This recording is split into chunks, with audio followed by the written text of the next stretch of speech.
Esto es La Entrevista con Raúl Valladares. La Real Academia Española la define como el principio moral que lleva a determinar que todos deben vivir honestamente o como aquello que debe hacerse según derecho o razón. La justicia se ha convertido en un pilar en el que debe descansar la equidad en una democracia y recientemente el país es el escenario donde convergen distintas opiniones debido a casos que ponen a prueba el sistema judicial hondureño, que dio marcha atrás a decisiones que tomaron algunos togados. El martes 9 de agosto del 2022, un tribunal por unanimidad de votos dictó un fallo absolutorio para Kevin Solórzano, quien era acusado de asesinato y asesinato en su grado de ejecución de tentativa, una decisión contraria a la tomada en 2017, cuando lo sentenciaron a 33 años y 4 meses de prisión, 20 por el asesinato del exfiscal Edwin Eguigure y el resto por tentativa de asesinato contra la esposa María Auxiliadora Sierra. Sin embargo, en abril del 2021, el Pleno de Magistrados de la Corte Suprema de Justicia ordenó repetir el juicio oral y público contra Kevin, después que la defensa legal del universitario, capturado en noviembre del 2019, presentara un recurso de casación. Un caso similar se dio con el de la ex primera dama de la Nación, Roselena Bonilla, a quien en marzo del 2020, la Sala de lo Penal de la Corte Suprema de Justicia ordenó por unanimidad de votos la repetición del juicio oral y público, después que ella en septiembre del 2019 la condenaran a 58 años de prisión.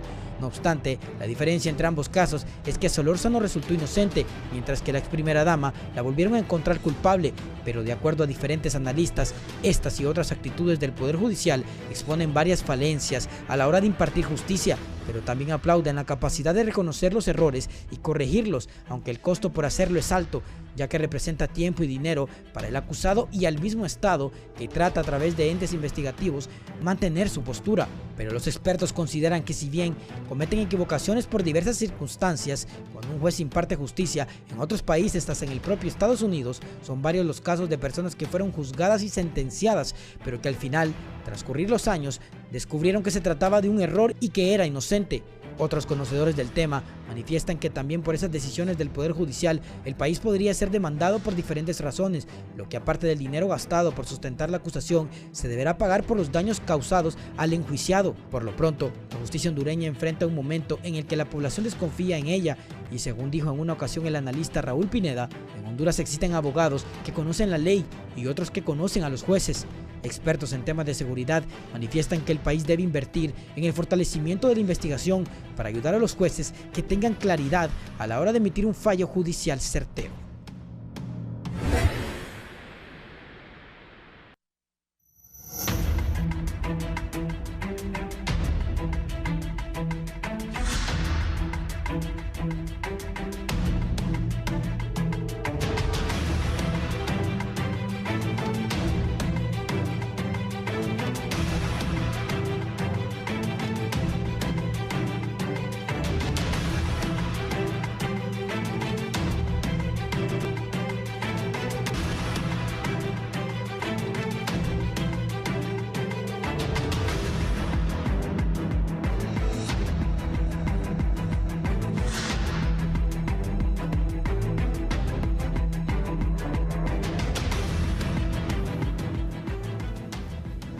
Mira, buenos días, gracias.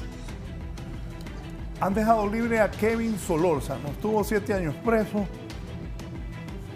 Y mi preocupación es, y entonces, ¿cómo queda la justicia? Aquí Marlon me está diciendo, yo no soy juez ni nada, pero lo que me preocupa es que si a este hombre lo metieron 7 años preso y ahora lo dejan libre, traigo 3 distinguidos abogados para que me expliquen cómo es la justicia en este país. Porque perder 7 años de vida en una cárcel debe ser triste. Y que después le digan, disculpe, vaya para su casa. Pero para eso yo de eso no sé. Traigo a los que saben para que nos orienten y que estas cosas no pasen porque estas cosas le puede pasar a cualquier ciudadano, a cualquier familiar suyo, Dios primero, a nadie, pero es triste. Abogado Marlon Duarte, gracias por estar aquí. Un gusto, Raúl, como siempre. Pues, ¿qué hacer? El problema es que este tipo de casos y este tipo de situaciones jurídicas pasan, no solamente le pasó a Kevin, le pasan a cualquier cantidad, miles y miles de personas que están en este momento privados de libertad en este momento esperando un juicio, esperando que se le resuelva un recurso, esperando que se les resuelvan un recurso de revisión. Y hay más, creo que, si no me falta, hay como 15.000, 20.000 personas esperando esta situación y que en algún momento van a poder obtener su libertad y sin pena ni gloria van a pasar 7 u 8 años como lo pasó Kevin. Y me dice usted, ¿tienen derecho a presentar una demanda? Claro que tienen derecho, pero la demanda no la van a resolver como la resolvieron en el gobierno pasado, en el caso del ENE, en menos de 3 meses, los 700 millones famosos. Entonces, aquí, como decía Crescencio Arcos, la justicia muerde como a los descalzos, a los con votos, la serpiente. Exactamente. Así vamos a seguir si no cambiamos esto, que es una promesa de campaña, Raúl, por cierto, es una promesa del presidente Zelaya de hacer un estudio profundo de todo el sistema judicial de este país. Disculpe, de la presidenta Xiomara. No, y es un tema de campaña. Que lo andaba prometiendo. No, es un tema de campaña, pero también forma parte del gobierno. Promesa de Menem en el 2006. Entonces, bueno, hay que tomarle la palabra al Ejecutivo y a la presidenta Zelaya, de presidenta Xiomara, y el presidente Zelaya. Bien, gracias, abogado. Abogado Luis Romero, bienvenido. Muy buenos días, don Raúl, muy buenos días, pueblo hondureño. Creo que este caso nos permite establecer que en 2 ocasiones el Ministerio Público ha sido incapaz de poder quebrantarle el estado de inocencia a Kevin. También nos refleja, como ya lo decía, que esto es algo que le ocurre a muchos hondureños y que esta es una radiografía de cómo se encuentra el sistema de administración de justicia del Estado. Debe llamar mucho la atención, ¿verdad?, el realce y la bomba que le han dado a este juicio. Sin embargo, lo que a él le ocurre también le ocurre a miles de ciudadanos y debe ser considerado, ¿verdad? Esperamos que nuestros aportes más allá del juicio de Kevin Solórzano sirvan para que el pueblo hondureño tome conciencia del sistema de administración de justicia que tiene y de la necesidad de reformar el mismo, ¿verdad? Que no solo ha sido una promesa de campaña del Ejecutivo, es una necesidad de todos los hondureños y todos los hondureños estamos en la obligación de involucrarnos para que se fortalezca el Estado de Derecho y que el país mejore de esta forma. Es que de verdad es la idea del programa para que ustedes tres nos orienten a los hondureños. Con el abogado Elvin Carrillo nos juntamos ahí en el parqueo y tuvimos una plática ahí. Abogado, bienvenido. ¿Cómo queda la justicia hondureña después de que, con este caso de Kevin Solórzano, que ahora está libre? Sí, muy buenos días, feliz y bendecido día para todos los televidentes.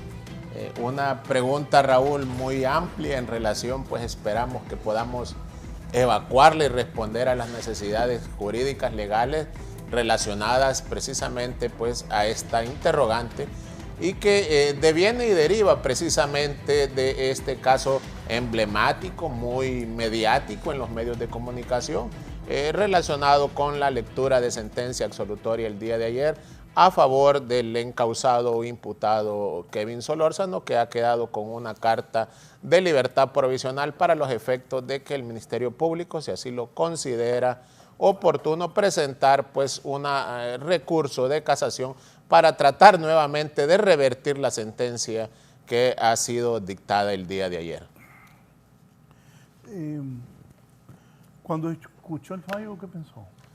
Pues estábamos precisamente, sintonizamos los medios de comunicación para los efectos de escuchar. Siempre uno como profesional del derecho, pues uno se aboca a aspectos más legales relacionados a los hechos probados de la sentencia que ha emitido el tribunal, para efectos de que ahí precisamente se deriva la posible culpabilidad o no del encausado. En este caso, precisamente, pues hay 2 argumentos de los cuales se establece la no culpabilidad de Kevin Solórzano, relacionado precisamente con que él no se encontraba en el lugar de los hechos y que esto ha sido corroborado por una llamada telefónica, y además que las características físicas de Kevin Solórzano no coinciden con los encausados que fueron vistos por parte de los testigos. Y esto fue relevante para el tribunal que emitió la sentencia absolutoria, pues que es de público conocimiento. Pero instrúyanme.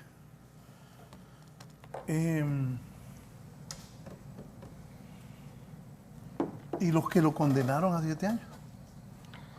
Porque oyendo al abogado, dije que él no estaba, pero para los que lo condenaron sí estaba. Mire, Raúl, estos juicios fueron públicos. Yo me acuerdo en su momento que muchos colegas rendíamos opiniones en los medios de comunicación y algunos, bueno, la mayoría de gente nos criticaba porque decían que no estábamos en los procesos, pero la ventaja de los juicios orales y públicos, por ende, se llaman públicos, que cualquiera tiene acceso a determinar qué tipo de medios de prueba puede el juez valorar para poder llegar a la conclusión y la certeza que una persona es culpable.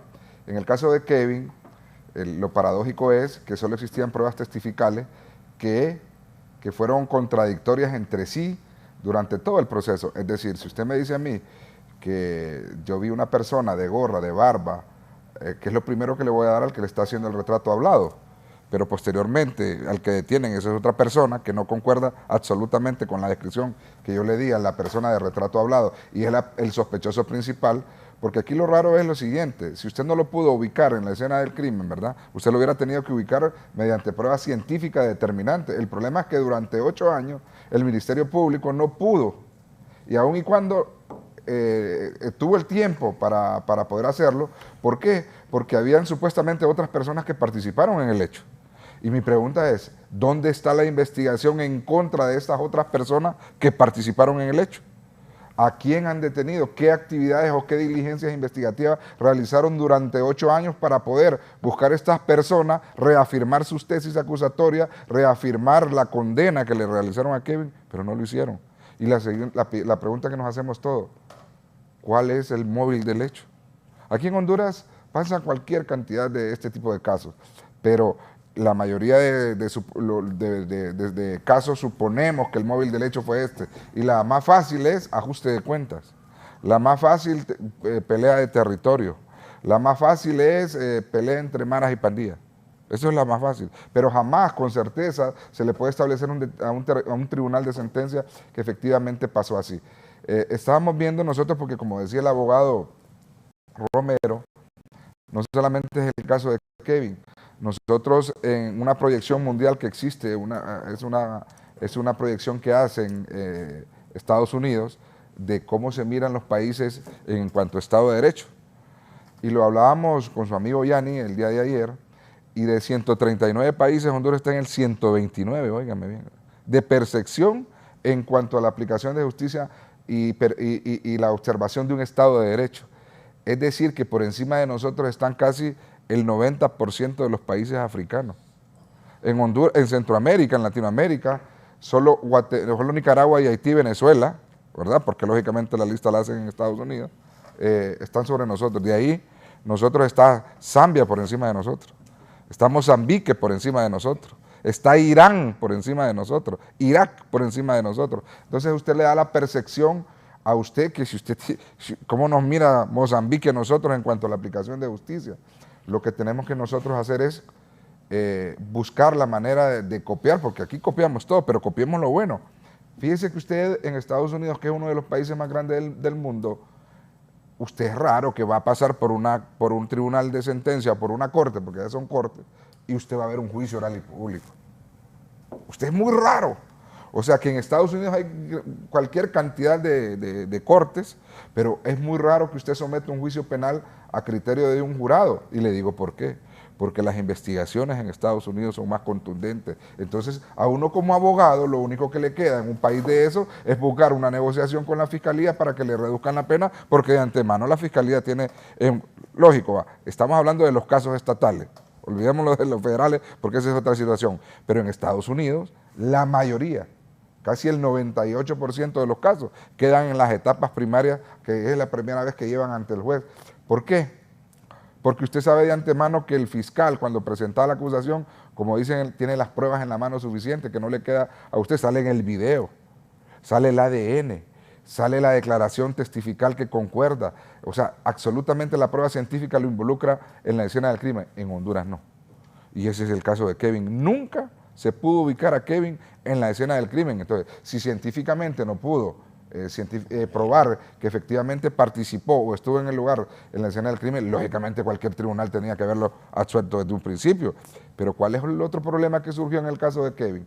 Si usted recuerda, venía empezando la policía militar con aquel apogeo tremendo, que ese caso lo tomó la policía militar para investigarlo. ¿Y qué pasó?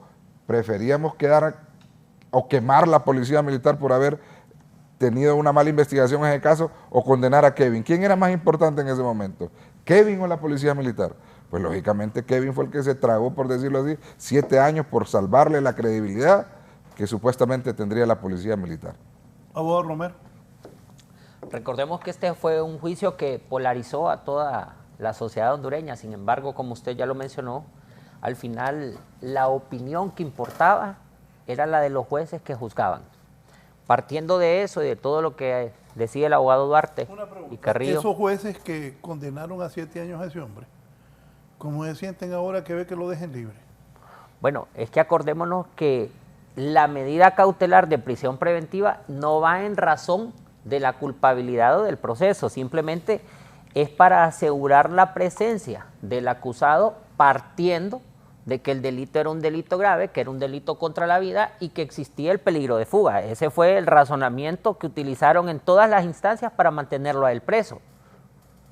Los jueces nunca se van a pronunciar antes de una sentencia sobre la culpabilidad de ellos, sino simplemente sobre la prueba y después determinan si es inocente o es culpable. En este caso, él ya fue declarado inocente 2 veces por 2 tribunales diferentes y a esto se le debe llamar seguridad jurídica. El problema acá en Honduras es que la seguridad jurídica es bastante carente, ¿verdad? Como lo decía el abogado Duarte. Existe en Honduras... Es que cualquiera le da miedo a abogado. ¿Qué le pasa eso, pues? Definitivamente, eso es Lo que pasa es que también condenatorio. Y no solo a Kevin, perdón. Le ocurre a miles de hondureños y aquí hay que ver las cosas como son. Es que Kevin fue un caso emblemático. Yo estoy haciendo este programa pensando en eso, en lo que le puede pasar a cualquiera.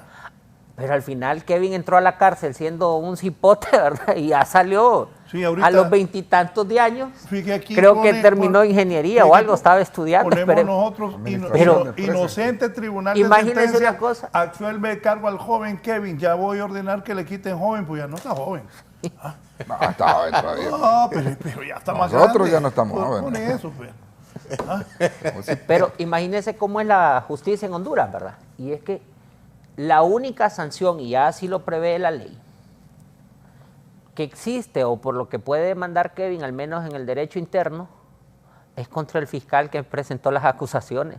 Que en Honduras no ha habido un caso donde condenen al fiscal, pero la propia ley ya establece que exonera de responsabilidad al Estado, porque si no el Estado aquí sería quebrado, o todos estaría quebrado, o todos serían condenados para no pagarle a la gente. No existiera ningún juez, sino que simplemente le pondrían la condena y ya todos quedan presos, pues a todo el que agarren, para supuestamente limpiar la cara del Estado y decir que las cosas se están haciendo bien, que se está investigando y que los operadores de justicia están actuando. Ese es un error completamente. ¿Y las autoridades cómo quedan de la fiscalía? Pues las autoridades quedaron en ridículo en 2 ocasiones ya con ese juicio.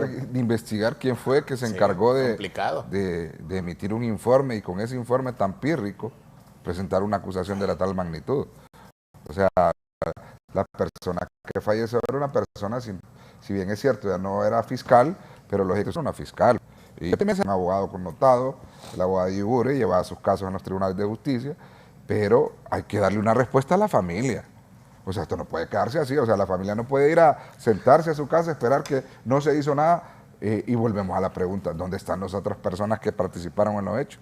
¿A quién van a acusar ahora? Entonces nos quedamos con la falta de respuesta. O sea, lo que dice Duarte, y aquí hay alguien que reafirma lo que tú dices, Marlon. El móvil del hecho fue levantar el perfil de la Policía Militar del Orden Público por el expresidente para fines personales. Bueno, entonces no hay culpable. No, y aquí sin pena ni gloria. Raúl, vamos a hacer una aportación en relación muy relevante a lo que dice el colega Marlon. de que se enfocaron precisamente solo en perseguir al que ya tenían capturado o habido como sospechoso en su tiempo y momento. Y los demás y los testigos protegidos siempre mencionaron otras personas precisamente.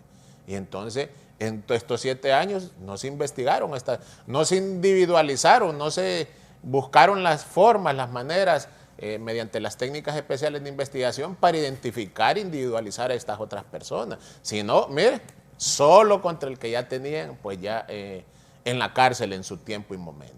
Entonces de ahí vemos también, voy a hacer otra observación que mencionan precisamente que la policía militar intervino en esta investigación, pero quien termina de presentar la acusación es el fiscal del Ministerio Público, la unidad de delitos contra la vida, esta unidad de muertes de impacto. Y a veces por la inmediatez que deben de actuar, porque ellos tienen 24 horas. Y ahora que se ha ampliado este periodo para efectos de poder el Ministerio Público analizar, conforme lo establecido en el artículo 284 del Código Procesal Penal, qué decisión va a tomar en relación a la investigación. Y esta inmediatez y esta prematuro que hacen es lo que conlleva que el día de ayer precisamente pues un nuevo tribunal de sentencia haya emitido una sentencia absolutoria a favor de este procesado, pues que ha quedado restituido en todos sus plenos derechos. Además de ello, también debemos de enfocarnos de que siempre se ha dicho, el talón de Aquiles es la investigación, y a pesar que el Ministerio Público ahora cuenta con un cuerpo investigativo, pero si están mal orientados, mal investigados precisamente, van a obtener los mismos resultados, a pesar ya de tener pues una supuesta policía especializada en delitos relevantes. Mire, Raúl, yo hablaba con su amigo Denis Castro. Todos los fieras ahí a usted. No. Denis, saludos para doctor Denis Castro, una eminencia el doctor. Sí. El doctor dice, y le da la luz para que usted siga muchas situaciones que tienen que darse. Mire, para mí las pruebas de confianza, el polígrafo, que usted vaya a entregar cuántos bienes tiene, cuántas cuentas bancarias tiene, eso tiene que hacerse. Pero para mí lo más importante es que cada persona que sea operador de justicia, de un policía, primero lo tiene que entrevistar y hacer una evaluación médica, un psiquiatra y un psicólogo, porque a veces tenemos personas enfrente, tenemos fiscales resentidos con la sociedad, resentidos con el abogado, resentidos con el imputado. Tenemos personas que tienen una animadversidad en contra de todo mundo, tienen un complejo de inferioridad marcado y salvaje, que lo único que tienen es sed de venganza, olvidándose de toda la situación jurídica que tiene que aplicar. Y eso es lo más delicado. Y eso no hay que hacerlo solamente con los fiscales, con todos los operadores de justicia, incluyendo jueces. ¿Por qué? Porque a veces, si el juez a veces se levanta de mal humor, que se agarre confesado el imputado, ¿verdad? Y peor si le levanta la voz el abogado, ¿verdad? Y si el abogado anda bien vestido o anda mal vestido también, todas esas cosas se deben de evaluar antes de poner a una persona como magistrado. Yo no me imagino, porque a mí me decían, no, que vamos a... Ya me acordé de un caso tuyo. Espéreme, pero lo que le quiero decir es, vamos a traer a Sir, yo no sé quién. Después llegó a contarme todo, iba así, mira. Que vos dijiste así. Y vos cuando levantás la voz, ya que él llegó ahí. No, es que lo que pasa es que dijo la juez en su momento, yo me acuerdo del caso. Mira, ve, yo te voy a dar el sobreseimiento, le dijo al amigo entre común, pero si no llega Marlon. Por Dios. Si no llega Marlon a la audiencia, tenía todos los medios de prueba para establecer la inocencia de mi cliente. Él tiene razón, pero no quiero que llegue él. Y así hay muchas situaciones que le pasan a muchos colegas. Imagínese lo que dice el abogado Marlon, ¿verdad? Yo te voy a dar el sobreseimiento, pero si no llega Marlon. Sí. Entonces, Marlon es el peor abogado. No, es algo muy subjetivo por parte Realmente lo que ocurre acá, y me lo manda mi padre, que es abogado también, ¿verdad? Una persona muy conocida en términos éticos, y me dice que lo que le pasó a Kevin muestra que todos los ciudadanos vivimos en una inseguridad jurídica. Y no solo una inseguridad jurídica, ¿verdad?, sino una inseguridad de diferentes tipos, porque no solo está la de la ley, ¿verdad? Todos estamos sometidos a la ley. Pero aquí pareciera que no hay ley, ¿verdad? Volviendo solo al tema del abogado Marlon, imagínese hasta dónde llega la falta de ética, la falta de objetividad de ese juez que dijo, yo te sobreseo si no llega Marlon. Aparte que él no podía decirlo antes de la audiencia, porque él primero tiene que evaluar toda la prueba, ¿verdad? Él ya estaba prejuzgado, en este caso a favor del acusado. Y más allá de eso, está afectando porque... Pobre de que defendía a Marlon, porque el juez estaba recho con Marlon. ¿Y qué tal el cliente ya le hubiera pagado los honorarios al abogado que nos deja casi, era casi en la calle? Ya le tocaba la defensa pública, gratis, porque devolución no hay, le dice. Y eso es una causal precisamente hasta de una recusación. Ya es el ciudadano. Ya está. Mire, pero nosotros los abogados que dice el abogado Germán Licona. Buenos días, Raúl. Saludos a los colegas. Como profesional del derecho estamos conformes con la sentencia absolutoria de Kevin, ya que nunca el tribunal pudo demostrar su participación en el hecho que se le imputaba. Y por ser un caso mediático se trató de levantar el perfil de las nuevas instituciones creadas por JO para justificar el incremento de presupuestos y las inversiones de la tasa de seguridad. Saludos. Mire, ve, le voy a contar aparte. Fíjese que yo llevaba un caso y le voy a poner el ejemplo de la sensibilidad y las cuestiones mentales que tenemos que nosotros sortear como abogados en el Ministerio Público, en la policía, en los juzgados. Es que depende cómo es el juez. No, es encachimbado, entonces tenés que ir con una... O sea, olvídate, vos no tenés que saber más que el juez. Si vos venís y levantás la voz diciendo, aunque tengas el derecho, no. No. Es prepotente. O sea, uno no pregunta, ¿y el juez sabe? O tiene su criterio, resuelve conforme a derecho, porque uno como abogado lo que quiere es que le resuelvan conforme a derecho. Si nosotros nos vamos a juicio por eso, porque agarramos el expediente, lo leemos y miramos cualquier cantidad de irregularidades. Pero lo que le quiero contar es una situación que a mí me pasó. Yo llevaba un caso, lógicamente en mi oficina trabajamos varios abogados, y yo le digo a uno de los abogados que trabajan conmigo, necesito que me recuperes este vehículo. Aquí están todos los documentos de propiedad y todo eso. Pasa un mes, 2 meses, 3 meses, 4 meses. Ojo, le dije desde antes, no le vayas a decir que vos trabajas conmigo. Porque si le decís que trabajas conmigo, entonces se va a poner los moños.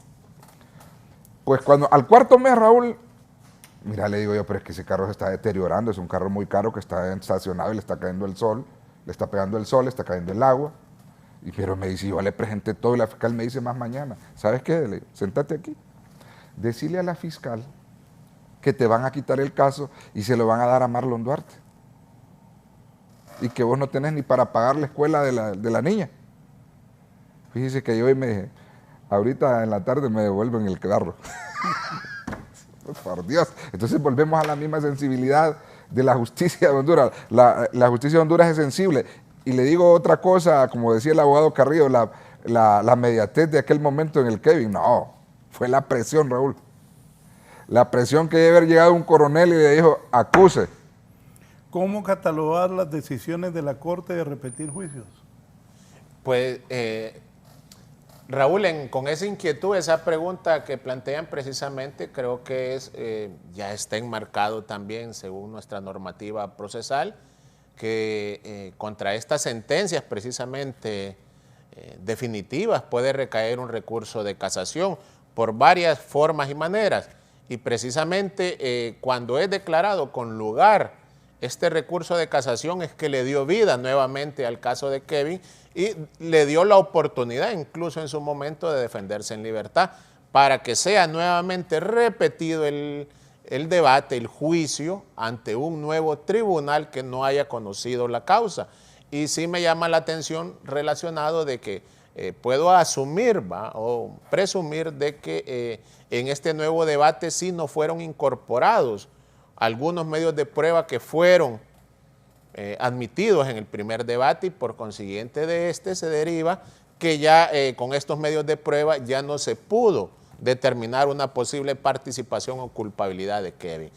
Quiero agregar en relación a lo que dijo precisamente el colega Marlon, de que también deben de ampliarse las pruebas toxicológicas a todos los operadores de justicia de forma permanente para que también las personas que imparten justicia pues precisamente tengan esas capacidades y el compromiso de la Administración de Justicia Independiente para efectos de que precisamente nosotros como abogados independientes, privados que ejercemos la procuración, pues obtengamos sentencias más acordes a los casos concretos y así evitar, como dice, de que un funcionario esté de mal humor. Incluso a mí también me ha tocado enfrentar estas situaciones y circunstancias y la verdad que aquí pues A veces lo catalogan hasta de malcriado a uno o prepotente, pero precisamente es que el funcionario debe dar una respuesta apegada a derecho y no por afinidad o preferencia con un profesional independiente de que le caiga bien o mal o precisamente de su estado de ánimo en ese día. Recordemos que los jueces, cuando imparten justicia, se tienen que olvidar de su condición personal, se tienen que olvidar si un ciudadano, un acusado, un fiscal, cualquier persona parte dentro del juicio vinculada a él, le cae bien, le cae mal, tiene prejuicios contra él, tiene afinidades contra él, tiene que olvidarse de todo y dedicarse única y exclusivamente a aplicar la ley. Y eso es inseguridad jurídica, que es lo que existe en Honduras. Aquí no andamos viendo la ley, sino que hay que valorar, como decían, si el juez anda de buen humor, si es enojado, si es alegre, si hace bromas, si tiene que uno que ir mal vestido, bien vestido, si tantos aspectos que no deberían de ser vinculantes al juicio. Al final al juez no le tiene que importar nada más que lo que se ve en la audiencia, las pruebas y lo que dice la ley. Esto refleja la inseguridad jurídica que opera. Y sobre este juicio de Kevin, yo creo que ya el Ministerio Público pues debería de reconsiderar o poner sus barbas en remojo, si va a seguir. Ellos van a apelar, ¿no? Es que la ley les asiste para volver a hacerlo, presentar una casación. Sin embargo, ya 2 veces sin poderle quebrantar la inocencia, debería de llevar ya el propio al Ministerio Público que... ¿Qué errores se cometieron en el primer juicio contra este Kevin Solórzano? No, lo que hablábamos con Carrillo. La investigación. O sea, el primer error es haber presentado. Lo que pasa es que también hay que ver a quién lo presentaron, ¿verdad? Se lo presentaron al juez del batallón. Y el juez del batallón le hubiese llevado a Jesucristo resucitado y le hubiera dicho, él no fue. Estaba conmigo, siempre le hubiera dado autoformación. Gracias a Dios no lo mandó al pozo. Porque yo no sé cuál es el criterio que utiliza el Ministerio Público, porque el Ministerio Público se queja, dicen, hay abogados que prefieren a los jueces, denuncian a estos y para que le toque a esto. ¿Y cuál es el criterio que utiliza el Ministerio Público para llevar los casos al batallón? ¿Cuánto es la edad? Y no al otro tribunal. ¿Cuánto sería la edad? Esto se me está ocurriendo. Porque una vez yo acompañé al abogado Duarte al único juicio que he ido en mi vida. Fui a ver. Y tenía otro amigo ahí al lado. ¿Cuánto es la edad que debe tener un juez para impartir justicia? Si cumple los requisitos y tiene 22 años y cumple los requisitos de ser abogado, puede ser juez. Por eso, pero... Pero es que hay una cosa... Me acuerdo, mire, fui acompañándolo a él. Había dicho que yo pensaba lo contrario, que pensaba mal, y salió lo que yo pensé. Y cuando veo a la juez, una muchacha, con semejante juicio. Una chihuina. Una chihuina. Dije yo, como a una cipota tan jovencita, le dan un juicio tan grandote, porque también todos lo hemos pasado, los que nos están viendo también, uno a medida que van pasando los años, va tomando más experiencia, es más sereno, la piensa más. Esa vez que fuimos a ese juicio, dije yo, cómo a esta muchacha le dan un juicio de tal magnitud. A los 5 minutos yo sabía lo que ella iba a decir. Fíjese que lo que usted decía, Raúl, para retomar el hecho de por qué la Fiscalía, porque lo puede volver a hacer, le puede presentar un recurso y puede volver a repetir el juicio. Sí, lo pueden volver a meter preso. Y lo pueden volver a meter preso. Puede ser un... O sea, esto es de no terminar porque la ley, el legislador se quedó corto. Mire, en Estados Unidos y en Nicaragua, óigame bien, si el imputado logra salir avante y se logra establecer su inocencia, es decir, lo declaran inocente, la Fiscalía no tiene derecho a presentar un recurso. ¿Por qué? Porque la Fiscalía tiene todos los laboratorios, tiene todo aquel aparato estatal a su disposición para poder investigar, tiene cualquier cantidad de investigadores, tiene los laboratorios de medicina forense a su disposición 24/7. Entonces, todo ese aparato llegaron a la conclusión, 3 jueces de sentencia, por ejemplo, que fuera el caso, de que esta persona es inocente, pues no puede presentar un recurso de casación. Y entonces, ¿qué pasa? Al contrario censo fuese que fuera condenado. En Estados Unidos así es. Si a usted lo absuelven, usted no tiene derecho a presentar un recurso. Pero si a usted lo condenan, lógicamente sí lo tiene, igual que en Nicaragua. Eso es lo que debería de cambiar, como dice el abogado Romero, de que tantas veces ojalá que el Ministerio Público sea objetivo, porque a mí me da risa, y se lo digo con sinceridad, a mí me da risa, y me da risa de verdad. El hecho de que un fiscal venga y cuando lo entrevistan diga, nosotros actuamos bajo el principio de objetividad. falso, y como dirían en los memes, por Dios, ¿de qué estamos hablando aquí? Cuando los entrevistaban. Sí, no, porque ahora Ahora les pusieron bozal. Ahora es un relacionador pero el público relacionador, y les prohibieron a ellos dar el declaraciones. relacionador público dijo ayer, nosotros actuamos de manera objetiva. Mire, y le voy a poner un ejemplo que me desmienta cualquier fiscal. Hay fiscales buenísimos aquí, pero el fiscal le llega a uno, mire Marlon, yo sé que su cliente es inocente. Así, pero si yo pido la absolutoria me meten preso. Le voy a pedir permiso a mi jefe. Si el juez supuestamente, el fiscal tiene independencia igual que el juez, pero ¿qué le va a decir el jefe de él si no estuvo en el juicio? El que estuvo en el juicio fue a él. Pero le dice, le voy a pedir permiso a mi jefe, y si mi jefe me dice, me autoriza así, si le dije por teléfono, sí, pedir la absolutoria. Aunque le diga, mira, que nos van a pegar una petateada de padre, señor mío. Y yo fuera fiscal sabiendo que me van a pegar una petateada, y peor un abogado que salen en los medios diciendo la verdad de ese tipo de cosas, yo diría, mejor pido la absolutoria yo para que este abogado diga, no, yo aquí salió, ¿por qué yo pedí la absolutoria? Miren, Raúl, yo recuerdo, creo que todos nosotros tres fuimos operadores de justicia, todos trabajamos, yo trabajé en los juzgados, ellos dos en el Ministerio Público, y yo entré a los 18 años al juzgado, y yo me acuerdo que antes los periodistas entraban a la oficina del juez, siendo yo un escribiente, y a tipo 10, 11 de la mañana, después de las audiencias, llegaban ya los periodistas a preguntar por el juez. Y el juez estaba en la discreción de atenderlos o no atenderlos, pero particularmente a mí me tocó con un juez que siempre atendía a los medios de comunicación. Y el juez le daba la cara al pueblo. ¿Le entendía el trámite de juez? Y el pueblo, pues hoy es diputado y vicepresidente del Congreso, ¿verdad? Bueno. Entonces, el juez le daba la cara al pueblo, y el pueblo se podía formar una concepción de lo que realmente había ocurrido. Cuando salía el fiscal de la audiencia, a veces salía victorioso, a veces derrotado, estaban todos los medios de comunicación, las cámaras, los reporteros de la radio y todo, y le preguntaban al fiscal, ¿y aquí qué pasó? Y si el fiscal había perdido también y creía que había perdido injustamente, informaba a la sociedad, mire, pasó esto, esto, y esto ocurrió así, así, así, y lo interrogaban, y de una u otra forma, esas cosas ayudan a la administración de justicia porque informan al pueblo y el pueblo se da cuenta de cómo se está juzgando a sus ciudadanos. Ahora lo que hay, con el respeto de los periodistas, son relacionadores públicos que técnicamente repiten lo mismo, que después de evacuadas las pruebas el juez pudo determinar la existencia de esto, o que el Ministerio Público probó esto y que fue un juicio resuelto conforme a derecho, cuando un relacionador público ni siquiera estuvo en el juicio. Pues a quien le corresponde recitan lo mismo. Recitan lo mismo. Si ahora usted ya solo ocupa ver lo que resolvieron y ya se ahorra toda la noticia, porque se vuelve algo lastimosamente en contra de la seguridad jurídica y del Estado de Derecho, del acceso a la información pública, de la libertad de prensa. Limitan al pueblo a conocer cómo realmente ocurren las cosas. Sí, quiero hacer una aportación, Raúl, siempre relacionado a los comentarios de los colegas.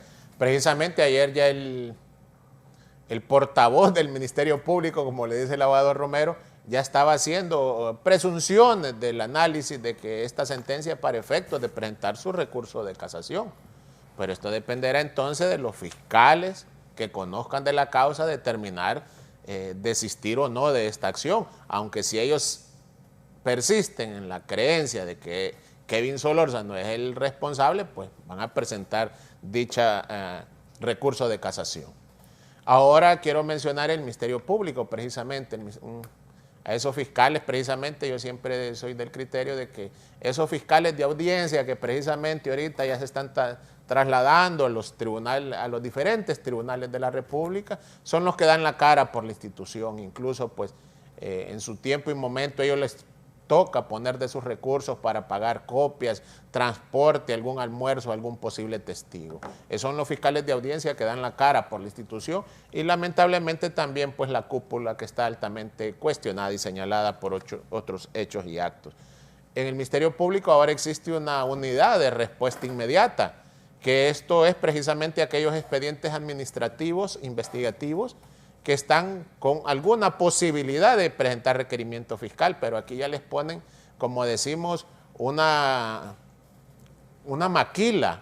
Aquí ya les exigen de que en 30 días resuelvan ese expediente, incluso sin contar con los elementos de prueba. Y si citan a una persona investigada y va sola, agárrese, Raúl.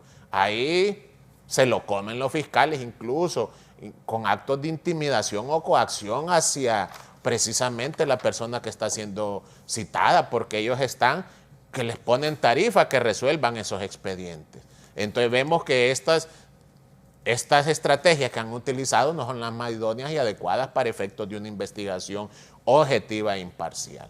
Entonces, de ahí se deriva entonces todos estos hierros que cometen en los juzgados, porque si no cuentan con los elementos probatorios precisamente, pues van a seguir obteniendo sobreseimientos y sentencias absolutorias en los diferentes tribunales a favor de los ciudadanos que están siendo pues injustamente acusados. Me dice don Eduardo, y qué bueno que ya está Eduardo aquí, y qué bien por su salud, preguntarles por las presiones que meten las ONGs internacionales y embajadas y funcionarios internacionales de otros gobiernos a los jueces porque saquen un caso sin importar si tienen pruebas contundentes y pruebas manipuladas.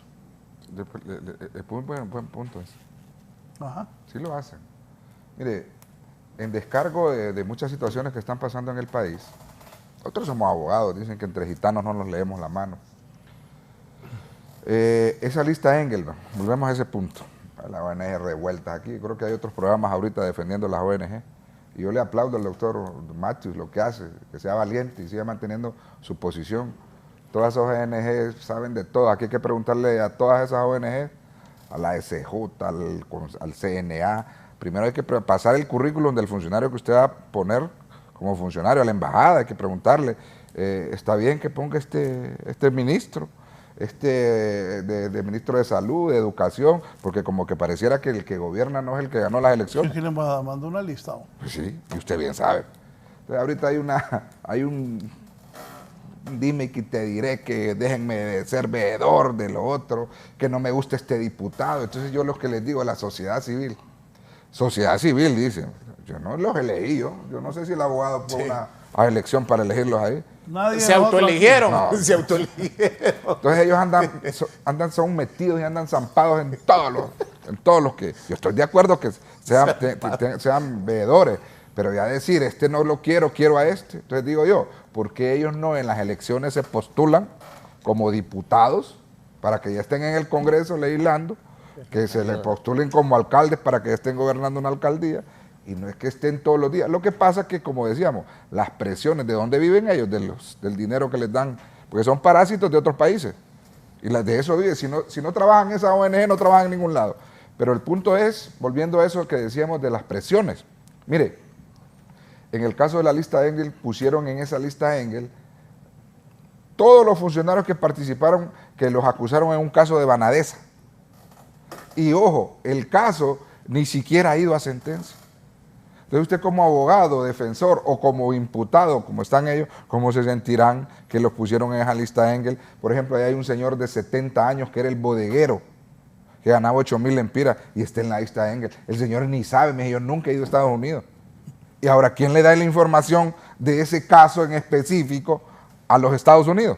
¿Quién? ¿De Honduras? ¿Cuál es el funcionario que tiene más acceso directo a dar esa lista?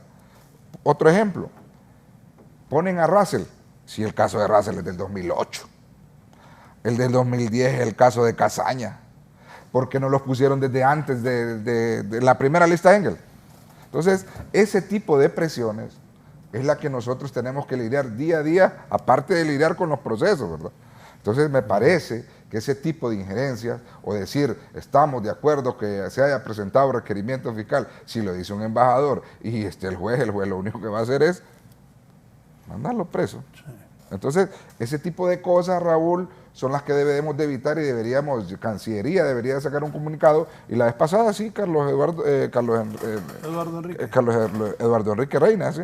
Eduardo Enrique Reina mandó un comunicado diciendo que había una injerencia por parte de un funcionario en meterse, por decirlo así, en situaciones que no le compete como embajador, porque yo nunca he visto la embajada, por ejemplo. Fue a la embajadora de Estados Unidos. Usted ha visto... Fue Mel que le dijo, pero fue a la embajadora de Estados Unidos. ¿Usted ha visto, Raúl, si por ejemplo, la embajada de Estados Unidos tiene injerencia en el gobierno británico? No, yo cada rato digo que y un embajadorcito de Honduras que va a andar hablando en Washington. Que va a andar de metido ahí. Volvamos a otro país, o en Italia, o el embajador de Estados Unidos en Italia va a decir, mire que el primer ministro italiano está haciendo las cosas mal, o que la educación de Italia... No, sí, no. Eso no, Mire, no puede ser, el embajador tiene otro tipo de funciones.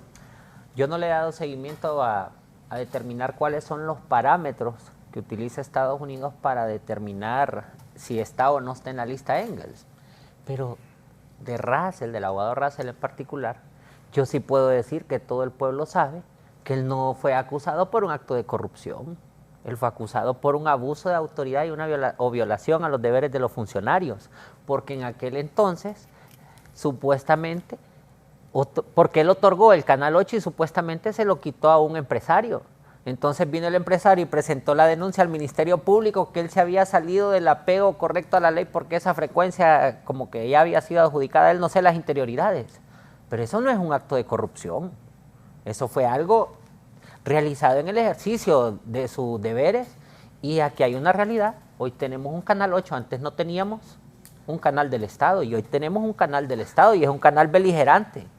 Que lo utilizan los presidentes, ya si ellos lo usan a favor de ellos y todo eso, pues ya son otros aspectos, pero la realidad es que tenemos un Canal 8. Raúl, fíjese que... Eso no lo podemos desconocer. Y perdón, solo para cerrar la idea, y volviendo atrás, aquí podemos llorar todo el día, toda la semana, ¿verdad? Pero ya en aras de avanzar y de ver las posibles soluciones, yo siempre he pensado que aquí lo que se ocupa es fortalecer la seguridad jurídica y para eso en la Fiscalía lo que se ocupa es fortalecer la independencia fiscal.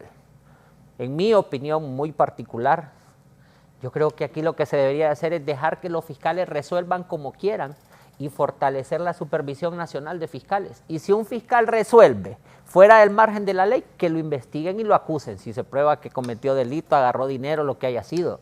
Pero si un fiscal en su creencia, con las pruebas que tiene enfrente, cree que no hay juicio, lo debería de cerrar. Y si a ese mismo fiscal, volviendo atrás, le toca defenderlo ante los medios, ¿y usted por qué cerró este expediente? O no, porque aquí cierres administrativos ya no hay, ya son pocos creo, ¿verdad? Los que existen ya es una figura casi decorativa en la ley. Pero debemos volver atrás y redireccionar hacia dónde va el Ministerio Público, hacia dónde va la Corte. Y para eso se tiene que volver a que los fiscales y los jueces puedan informarle al pueblo y que actúen en base a su creencia, porque de esa forma hasta los jueces y los fiscales van a defender sus resoluciones o su criterio ante el pueblo. Y los periodistas también hacían su labor y lo increpaban. Yo creo que ese fue un retroceso, ¿verdad? Impedir el acceso de los medios a los jueces y a las partes. Me dice el abogado Antonio Rosa, más conocido por nosotros los amigos como Toño Morro. Hola Raúl, es cierto lo que dice Marlon. Yo comparecí a una audiencia de casación. El fiscal que compareció me dijo que su unidad estaba en contra de ir en casación, pero que una fiscal más arriba estaba interesada en jorobarle la vida a mi cliente. Raúl, en relación a eso, a esa dependencia jerárquica del Ministerio Público, quiero hacer mención de que esto también depende mucho del conocimiento, experiencia y criterio del fiscal. Les voy a dar una experiencia muy personal como exfiscal. Yo como exfiscal en mi tiempo y momento con mis superiores, yo les dije, este caso no procede, señores. Aquí está, mire, aquí está toda la investigación y ese caso procede un cierre. Pero para eso hay que tener criterio. Pero ahora los fiscales están coaccionados, ni pronunciarse pueden porque ya los miran como sospechosos. Los miran como que ellos han recibido algún tipo de dádiva, como se dice. Y esa no es la función del Ministerio Público. El fiscal no es un inquisidor, precisamente. Entonces, el fiscal tiene que tener ese balance, que cuando no existen pruebas, precisamente, cerrar el expediente, como lo ha dicho el abogado Romero, un cierre administrativo y punto.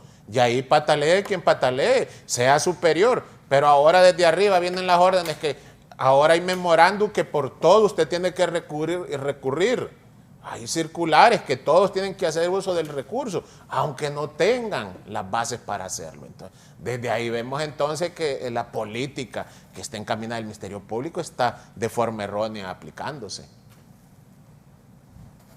Que son varios temas, varias situaciones, Raúl. Volviendo al tema de lo de Casaña y Russell.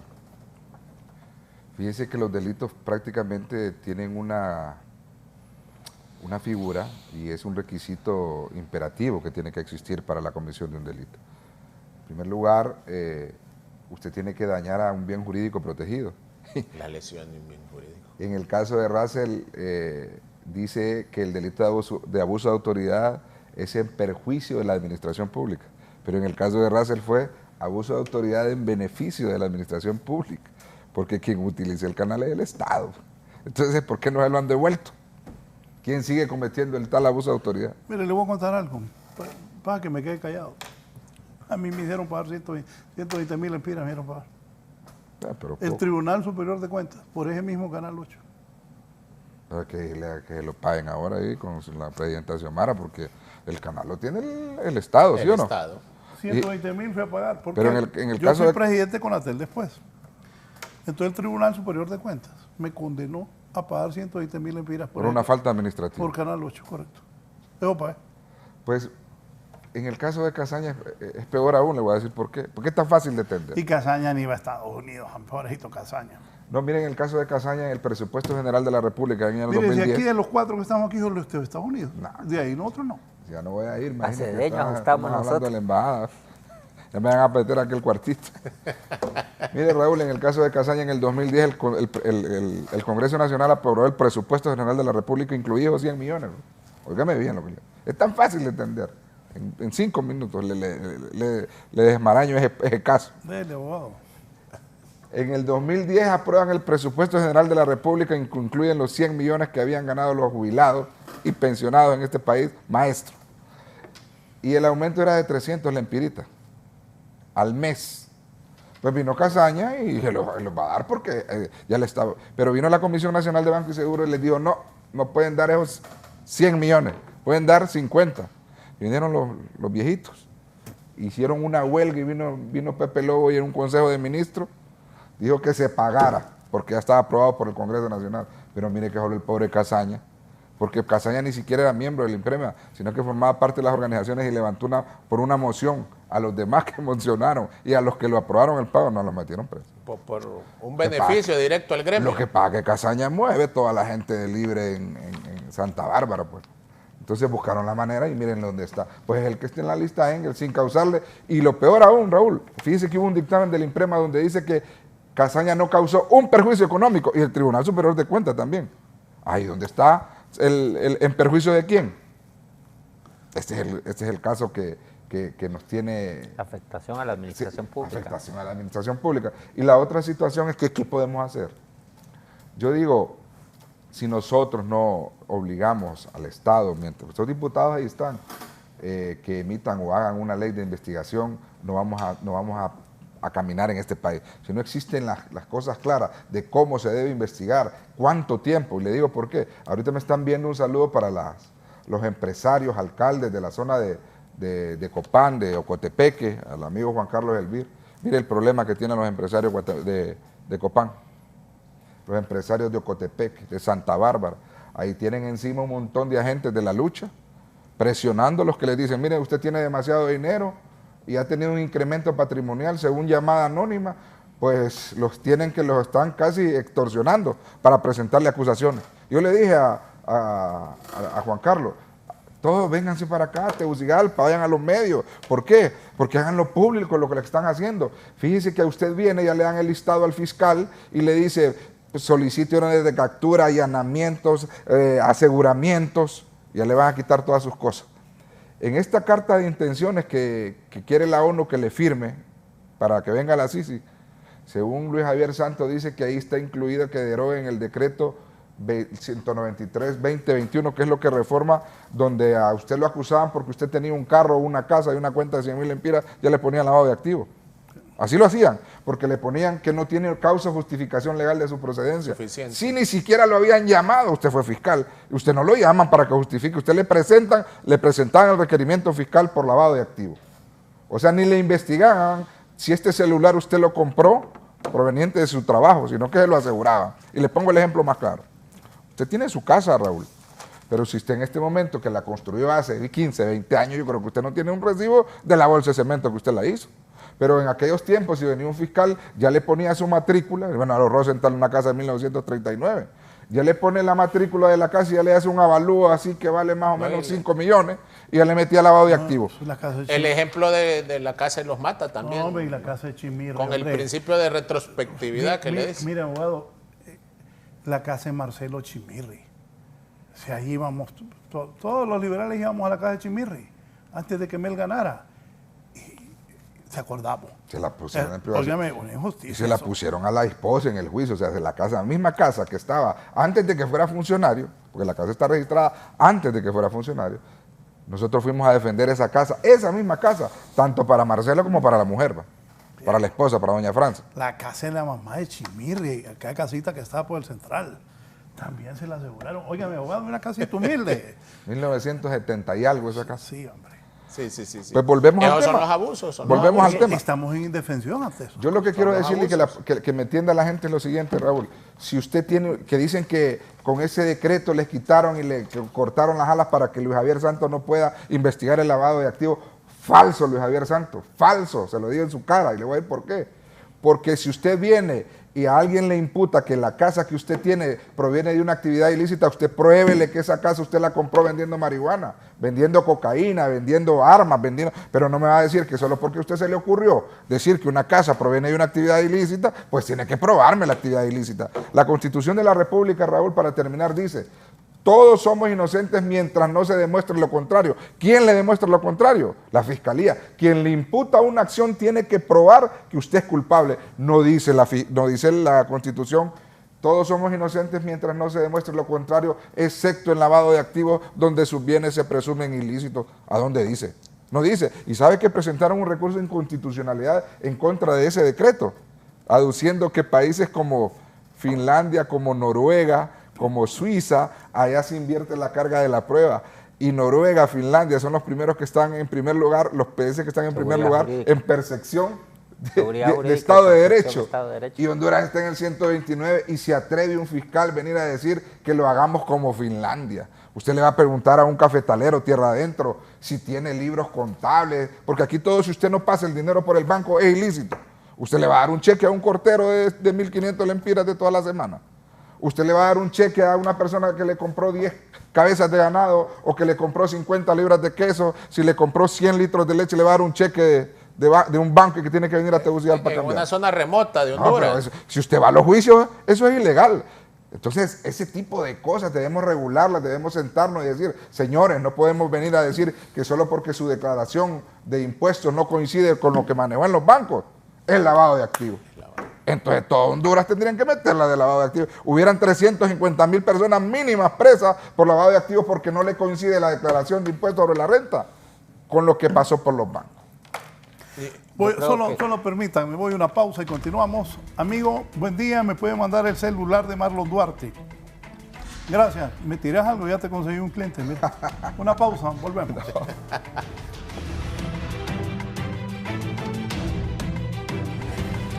Ya volvemos con más de la entrevista con Raúl Valladares. Continuamos con más de la entrevista con Raúl Valladares. Indígenas de la etnia mapuche, mayoritaria en Chile, pidieron a los votantes aprobar la propuesta de una nueva constitución que iría a plebiscito en septiembre y que consagra un conjunto de derechos para los pueblos originarios, entre ellos autonomías territoriales, autogobierno y reconocimiento de su sistema de justicia, rechazados por la oposición derechista. En Chile, los pueblos originarios no son mencionados en la constitución vigente, instaurada en 1981 por la dictadura militar, mientras que sectores conservadores y unos pocos de centro izquierda rechazan la inclusión de esos derechos en el texto constitucional que se votará el 4 de septiembre. De sus 19 millones de habitantes, el 12.8% son indígenas, incluido poco más de 1 millón de mapuches. El aprobar el texto destaca el valor de la plurinacionalidad que reconocen los derechos fundamentales que por tantos siglos el Estado chileno ha negado a nuestro pueblo, señala una declaración de la plataforma política mapuche leída por la dirigente Jimena Yamin Huichan. Este ha sido un informe para la entrevista.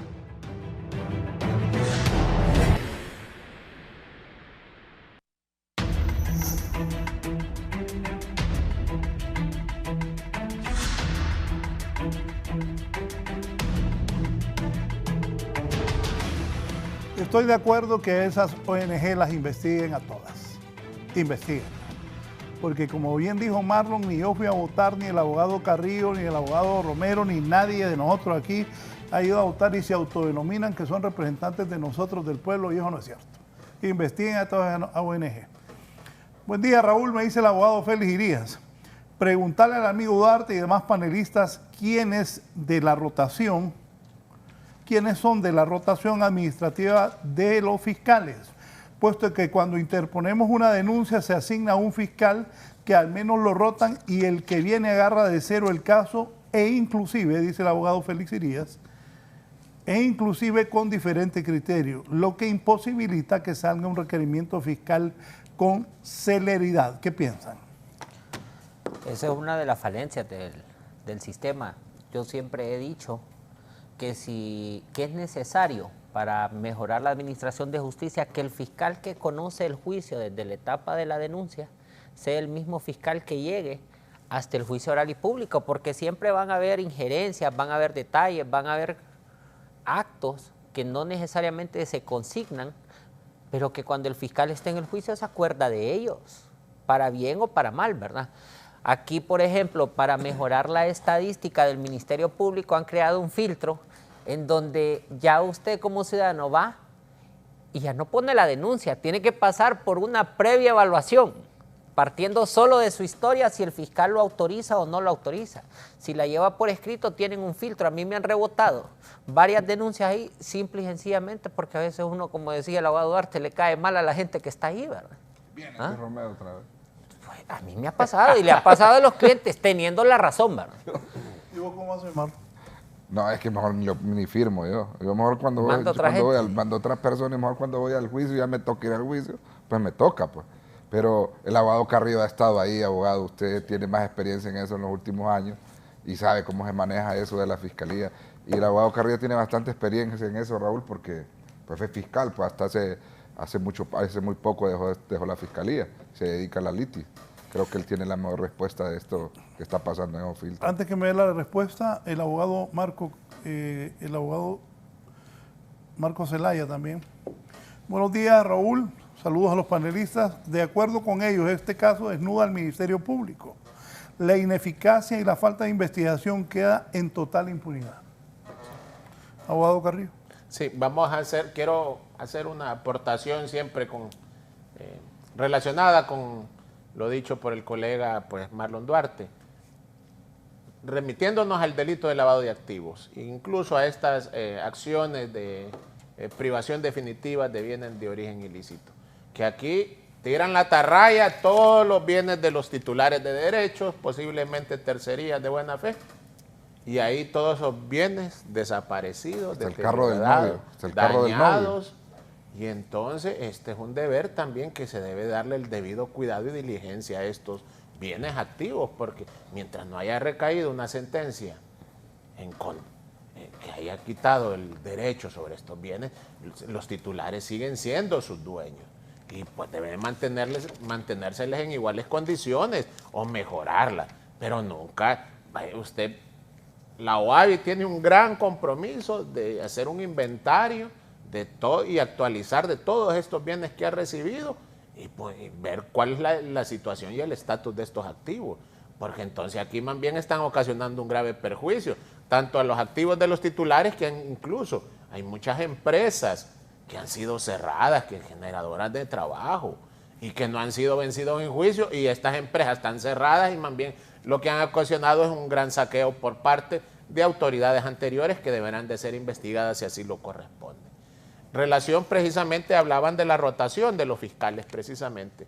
Pues los fiscales también es una disposición de que le da al fiscal general, incluso al director de fiscales, de que roten a los fiscales de determinados fiscalías regionales o locales para darle pues por posibles denuncias a petición del fiscal porque quiere regresar a su domicilio con su familia.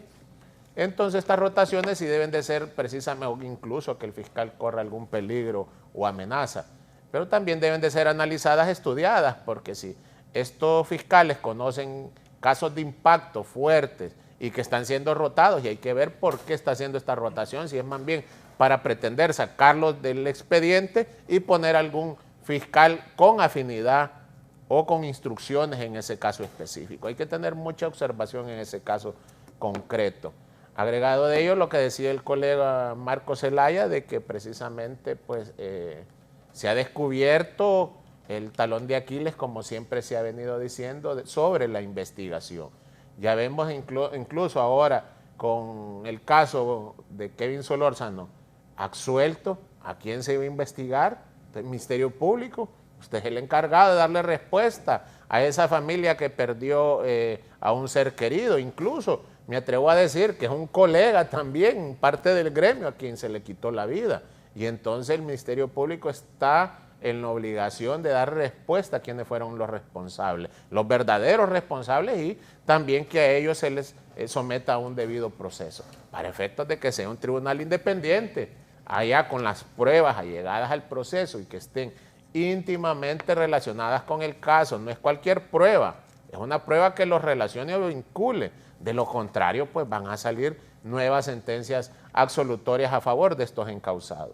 Pero sí, el Ministerio Público debe enfocarse más de forma objetiva, técnica, en la investigación. Ahí asumo yo, como lo repito, existen técnicas especiales de investigación, hay intervención de comunicaciones, entregas vigiladas, el informante, que estos deben de utilizarlos, pero de la forma adecuada. Vemos mire Raúl, aquí vemos una policía que se creó precisamente, la Fuerza Nacional Antimaras y Pandillas, y ya vemos que existen antecedentes de que se cometieron delitos en las investigaciones. Esto es delicado porque el Ministerio Público no puede convertirse también en delincuente para acusar a sus ciudadanos, no puede estar cometiendo delitos. Entonces es muy oportuno de que se apliquen las técnicas incluso le voy a hacer mención que los fiscales que pertenecen a la unidad de antiextorsión no participan en las actuaciones de la Fuerza Nacional Antimaras y Pandillas. ¿Por qué? Incluso los fiscales a usted le dicen, yo no participo por si hay alguna ilegalidad. Pues allá se va a debatir en los tribunales. Y ya vemos cómo se han cometido abusos dentro de estas unidades por parte de estos cuerpos policiales. Entonces, es muy delicado, debe de tomarse en consideración hacer las enmiendas y correcciones adecuadas para efectos de que precisamente aquí se acuse al que corresponde y se absuelva también o se sobresea también al que corresponde. Dice la abogada Selma Estrada de UCLEN, felicitaciones Raúl y los invitados.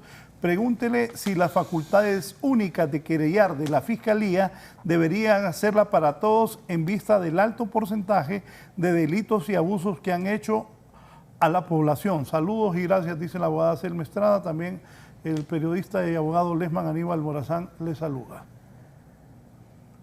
Marro, Romero. Es que la facultad, acuérdense que el Código Procesal Penal establece los delitos públicos, que netamente tiene la instancia del Ministerio Público, y también la Procuraduría a través del Procurador General de la República, valga la redundancia, en asuntos de su competencia.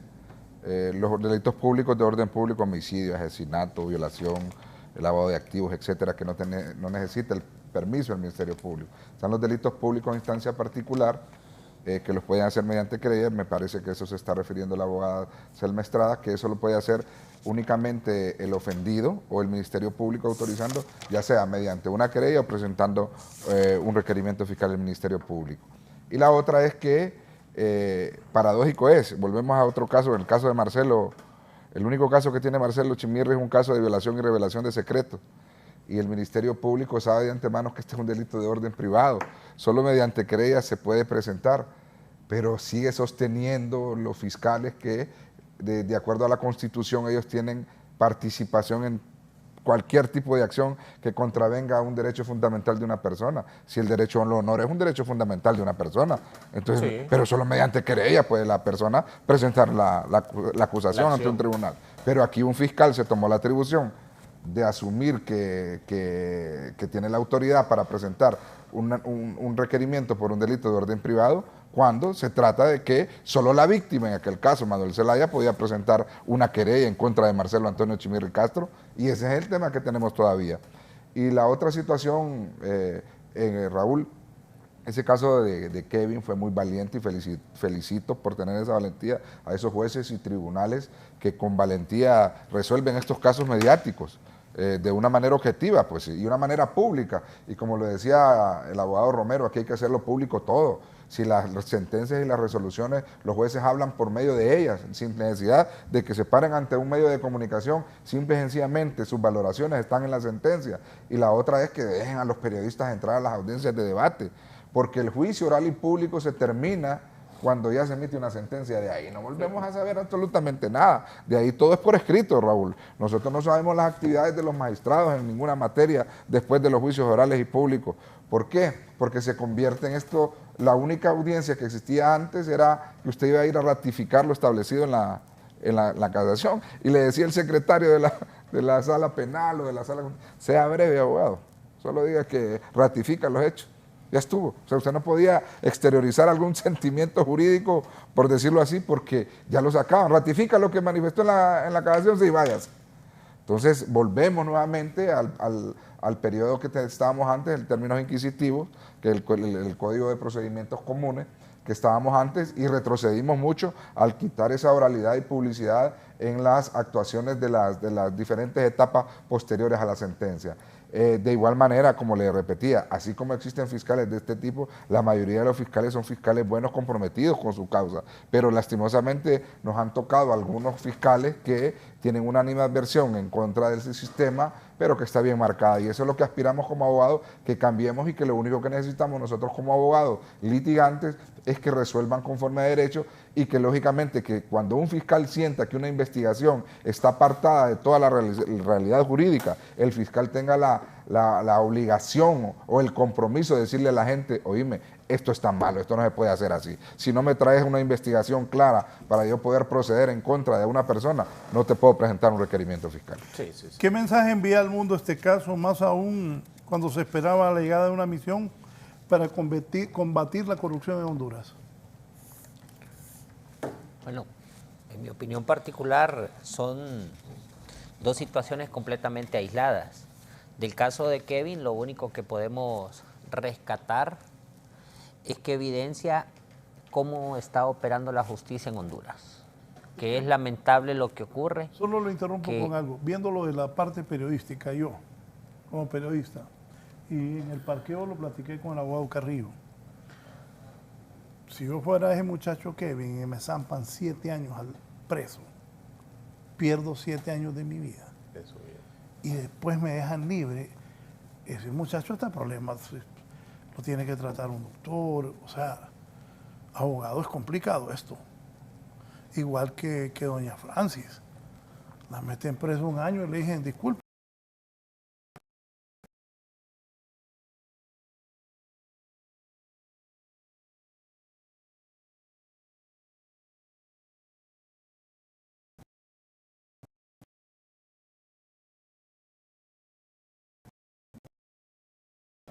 No nos equivocamos. Eso no puede pasar, ¿no?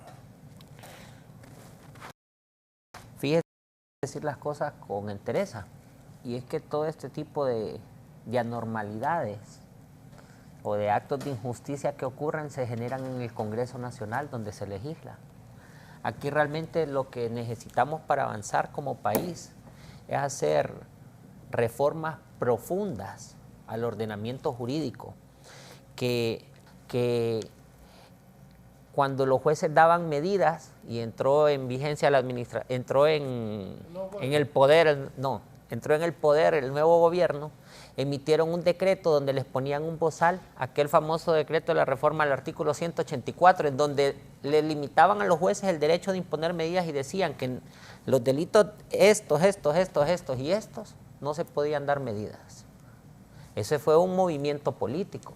Ya después, como pusieron ahí el delito de lavado de activos y el Ministerio Público empezó a investigar políticos y a acusar a políticos por lavado de activos, vinieron y dijeron, no, es que esto está mal legislado, dice, porque violenta el estado de inocencia y la correcta aplicación del artículo 92 de la Constitución de la República.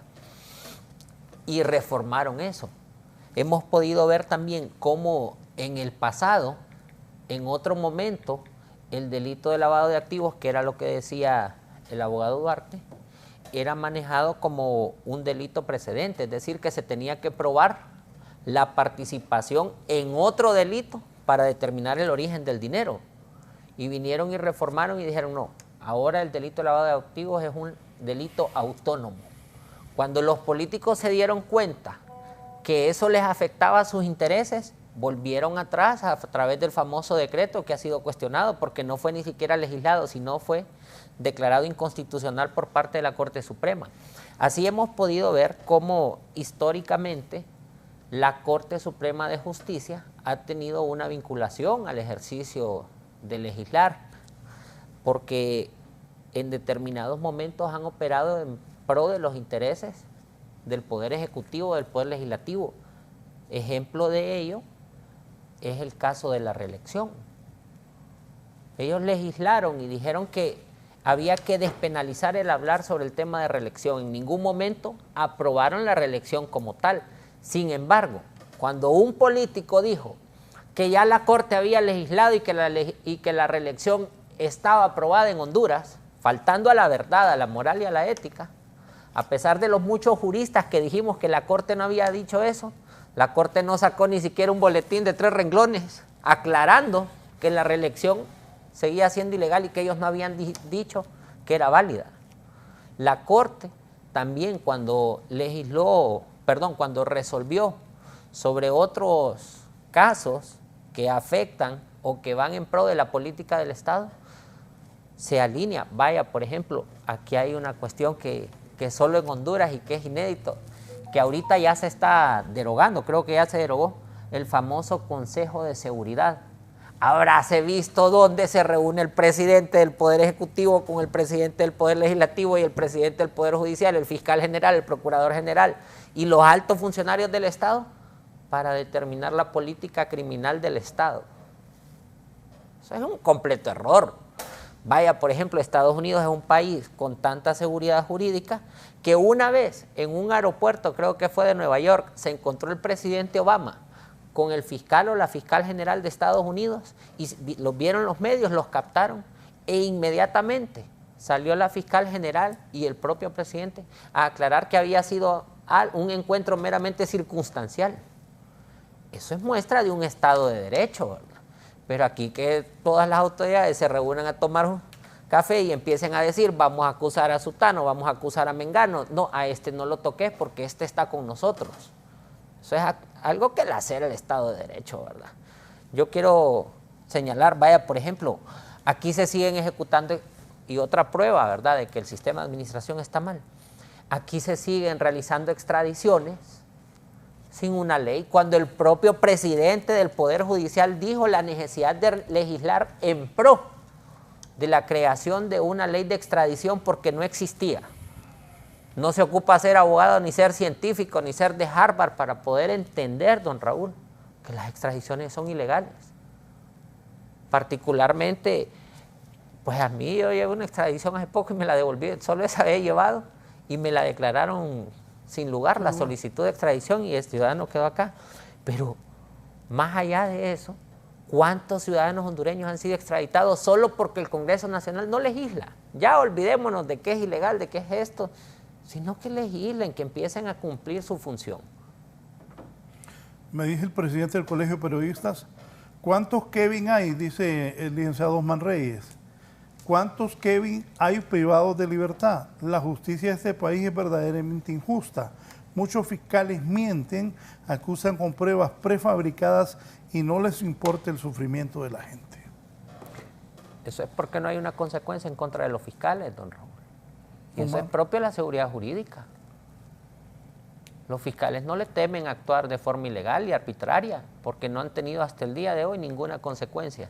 Y los únicos jueces o fiscales que han tenido alguna consecuencia tal vez es porque fueron en su resolución en contra de los intereses o de la política criminal del momento y al Poder Judicial, al presidente o a quien haya sido, se le ocurrió que lo iban a meter preso a sabiendas que estaba en el ejercicio de sus funciones, para buena o mala manera, ¿verdad?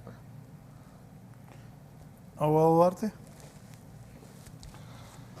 Bueno, mire, aquí hay muchas situaciones que es lamentable. El hecho, por ejemplo, que nosotros ya hemos venido diciéndole a algunas personas que conocemos el Congreso Nacional que este Código Penal debería de tener algún tipo de reformas en cuanto a muchos privados de libertad que se les imponen unas multas exorbitantes. Por ejemplo, hay mujeres que están acusadas de lavado de activos. Y pongo el ejemplo de mujeres porque si hay 10 mujeres hay 500 hombres. Pero en el caso en este tipo de situaciones, en el caso de un caso en particular, le impusieron una multa de 150 millones de lempiras a una ciudadana. Ya cumplió su pena. ¿Cuánto? 150 millones de lempiras. Tanto, fíjate. Bueno, si es que así están. Pero lo más ridículo de todo esto es que no pueden... Marlon, pero 150 millones. No, si le pusieron 1000 a Marco. A Marco.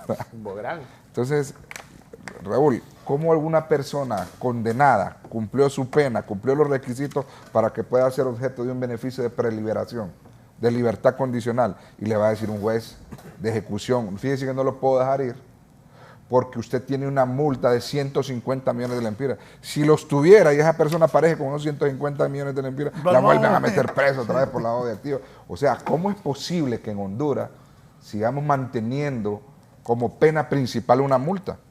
O sea, es irrisorio y que me diga el juez. En ningún país del mundo ninguna persona está presa, porque la multa es una pena accesoria. Aquí la tienen como pena principal. Es ridículo. La pena principal es la reclusión. Y la otra situación es que le dicen que cómo lo va a pagar, le dice el juez. ¿Dónde va a pagar 150 millones? Entonces, ¿qué van a hacer? Estudio socioeconómico. ¿Cómo van a hacer entonces si usted se compromete a pagarlo y usted no paga ni la primera cuota? Yo quiero ver el juez que le libre una orden de captura porque no pagó la primera cuota. Esa es una situación muy aparte ante la Procuraduría, que le presenten una demanda civil y si no tiene nada, ¿de dónde le van a sacar? Pero como dice el abogado Carrillo, la ley estaba anteriormente y determinaba que se le hacía un estudio socioeconómico real, simplemente. Así como hacen algunos agentes de la lucha y de la ATIC, vayas a la IP a ver cuántas casas tiene, cuántas propiedades tiene, cuántas cuentas bancarias tiene, a ver si tiene la capacidad de pago. Pero existen cualquier cantidad de privados de libertad en este momento en Támara, en la cárcel de mujeres, a nivel nacional, que están con este mismo problema. Y usted le pregunta, no, es que no sabemos qué hacer porque no hay una forma determinada, el juez tiene que resolver conforme a derecho. Es una detención ilegal también que personas que ya se les venció la prisión preventiva después de 2 años y medio, ojo, usted dice lo de Kevin, aquí hay personas que ni siquiera han ido a juicio y ya se les venció la prisión preventiva y los mandan presos a su casa, ¿verdad? Porque les ponen arresto domiciliario, que también es considerada prisión porque le quitan la libertad de su locomoción.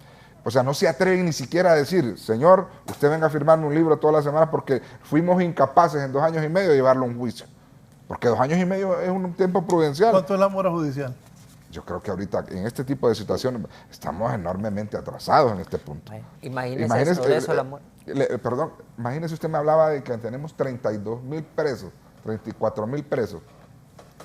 Pregúntele usted cuántas personas son, y es fácil, solo hay una llamada al director del Instituto Nacional Penitenciario y él sabe cuántos son condenados y cuántos son procesados. Y hay una reforma, que lo que discutíamos la vez pasada con Yanni, hay una reforma del Código Penal que establece que ya la causa de justificación legal que tienen que probar que su dinero o su casa proviene de una actividad ilícita, como lo manda la Constitución, es el Ministerio Público. Pues bien es cierto, ya la Sala Constitucional se pronunció que el artículo 615 del Código Penal se tiene que aplicar absolutamente quien tenga el caso, porque dice el procesado, dice del artículo. el juez emitirá un sobreseimiento provisional y definitivo cuando usted tiene la calidad de procesado. Cuando tiene la calidad de condenado y no se ha emitido la sentencia, pues la sentencia no se emitirá porque ya dejó de ser delito. Oiga esto, pero abogado. aquí solo lo están mandando a la sala constitucional que sea mediante un recurso de revisión. ¿Cómo es posible que en Honduras una condena venga argumentando una ley que ya está derogada? Usted no puede condenar a alguien fundamentándose en una ley que ya no existe. Oiga. Pero eso lo están haciendo aquí. Oiga, abogado, oigan, abogados. En Estados Unidos es prohibido poner multas que el reo no puede pagar. Tiene que ser de un monto acorde a la capacidad económica. El reo llena unos cuestionarios para determinar la capacidad económica. Si miente el reo, son 10 años más de mamo. Es que, miren, Raúl, y volvemos atrás. Aquí lo que hay es una desproporcionalidad completa. Ahorita estamos hablando solo del tema de las multas que establece el Código Penal, pero cuando vamos más allá y empezamos a analizar, vaya, por ejemplo, la figura de la conciliación, que fue regulada y restringida por ese polémico Código Penal que entró en vigencia cuando estaban suspendidas las garantías, porque estábamos con lo de la pandemia y el COVID. Un Código Penal bastante polémico. Cuando empezamos a analizar las multas que manejaba la PGR, no sé si todavía siguen aplicando ese manual o ese instructivo. Eso es una completa aberración jurídica, carente de todo sentido común. Le ponían multas hasta por 300% del valor de la defraudación, por ejemplo. Y encima, perdón, solo para cerrar, y encima de que le ponían la multa, habían reformado la ley que usted y voy a hablar solo de los delitos tributarios, que usted en los delitos tributarios no podía gozar de medidas, entonces empezaban a extorsionar a la empresa privada. Yo estuve en un caso en donde vino la PGR y le puso una multa tan impagable que el hombre mejor estuvo preso y se declaró culpable. Bueno, mire, yo ayer, hablando con Raúl, Fernando y Alexander sobre este programa, entonces me plantearon uno de ellos, entonces llevamos a los defensores de Kevin. No les digo, porque ellos van a ir a decir que es inocente. Yo pensé en este programa en que ese hombre lo metieron 7 años preso, ahora lo dejan libre. Aquí estamos en indefensión y me voy más preocupado con lo que estos 3 destacados abogados han contado aquí de lo que está pasando en Honduras. Porque póngase a pensar, usted que nos concede el honor de estarnos viendo, gracias, no puedo leer todos los mensajes, si nos pasara a uno de nosotros eso. Sí. Es lo que yo le planteé ahí en el parqueo. Así que como voy al final, abogado Carrillo, gracias. Conclusiones sobre esto.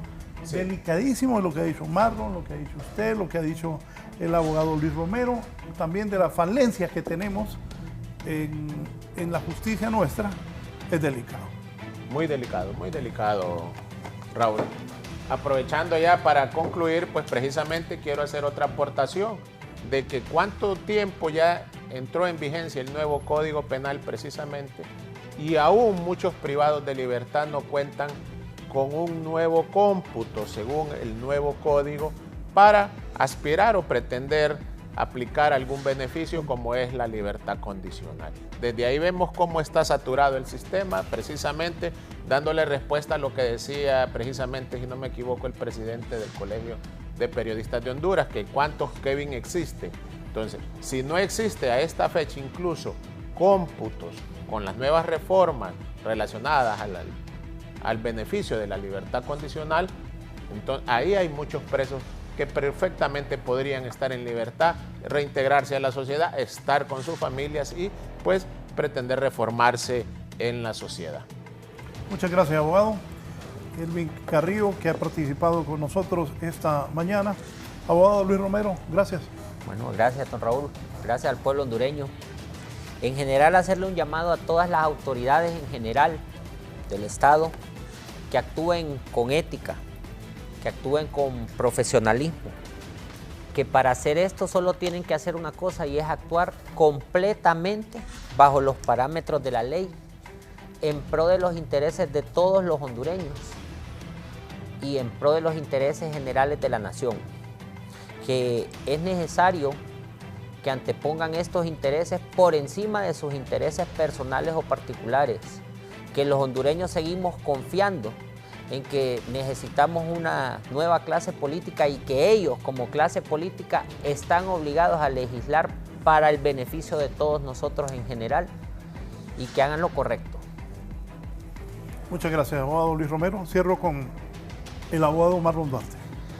Bueno, yo más que todo una sugerencia y lo digo de una manera, porque a veces la gente se ofende, Raúl, que parece que la forma de hablar de uno a veces le ofende a las personas, o sea, el tono de voz. Yo le digo a los jueces, fiscales, hagan bien su trabajo, simple y sencillamente a ningún juez, a ningún fiscal van a cuestionar porque usted se someta a lo establecido en la ley, no se salga de la ley. Los jueces no tengan miedo en aplicar las leyes vigentes.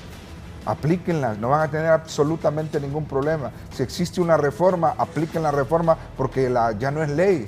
Ya no podemos seguir permitiendo acusaciones con leyes que ya han sido derogadas. No podemos permitir siguiendo o condenando personas con leyes que ya son derogadas. No dejémosle, como dicen, vamos a dejarle a la Corte Suprema a través de la Sala Constitucional que ellos resuelvan. No puede venir una sentencia con una ley que ya fue derogada. Eso es lo que yo les pido. Y al Congreso le pido hacer una ley, legislar a favor de una ley de investigación. Aquí en Honduras personas tienen expedientes por una denuncia, Raúl, hace 15 años y el expediente no ha sido cerrado. ¿Y qué repercusión le tienen estas personas? Si han solicitado una información, por ejemplo, en los casos de lavado de activos, esas personas un cadáver ante los bancos, le cierran sus cuentas, le cierran las cuentas a su esposa, sus hijos no pueden abrir, solo porque tienen un expediente de 15 años abierto sin ninguna resolución. Gracias. El abogado Marlon Duarte, el abogado Elvin Carrillo y el abogado Luis Romero nos han venido esta mañana a darnos luces y a orientarnos cómo está la situación de la justicia en el país. No nos cambie, en un momento mis compañeras y compañeros de Hoy es tu Día estarán aquí en Canal 11. Que estén bien.